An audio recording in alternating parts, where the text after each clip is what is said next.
sa kasalukuyan, epektibo na po ang bagong batas. At ang bagong batas ay walang halalan sa December 1. At dahil wala pong halalan sa December 1, hindi na po tamang magpa-file pa kami ng candidacy para sa December 1. Kung meron ng filing ng candidacy, yun ay para sa November 2 na next year. Kaya po, next year na po kami maglalabas ng bagong calendar of activity.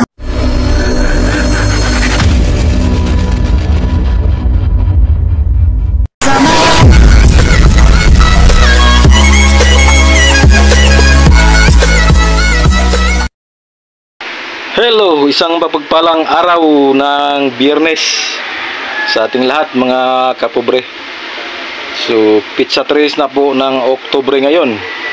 At dito pa rin tayo, pangalawang araw na natin dito sa bukid. Mabawi tayo ng pahinga kasi nga galing sa pistahan doon sa amin. 28, 29, 30 ang naging disco.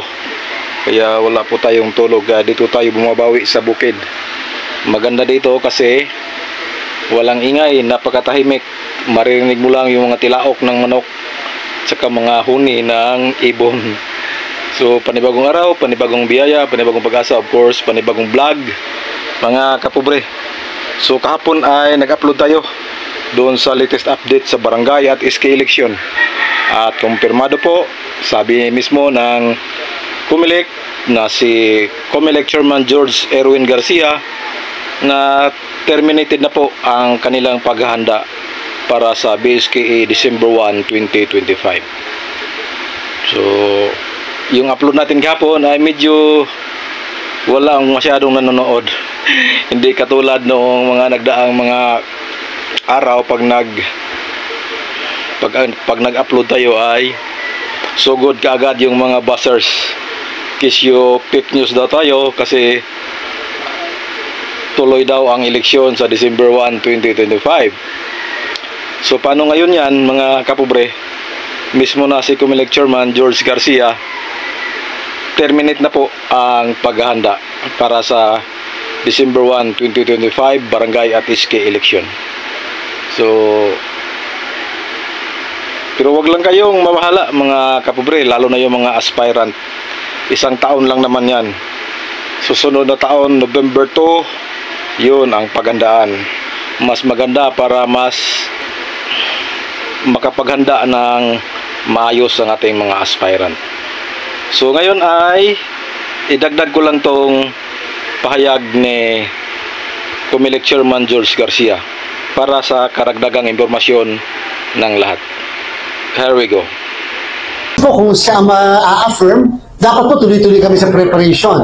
Pero kapag po siya ay hindi napanigan ng Korte Suprema, dapat po talaga i-cancel na namin ang lahat ng paghahanda, ay terminate sapagkat may bagong batas. In the meantime, sa kasalukuyan, epektibo na po ang bagong batas. At ang bagong batas ay walang halalan sa December 1.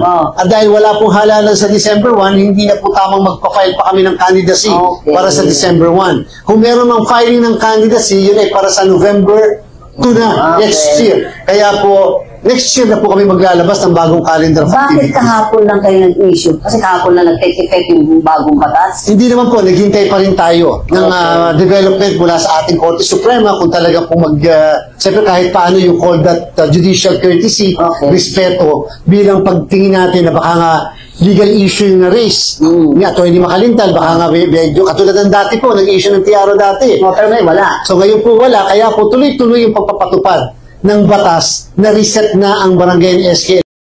Po, pinupunto po ng Comelec Chairman na may bago na po tayong batas at ito ay ang Republic Act 12232 na nagtatagda sa halalan ngayong November 2, 2026.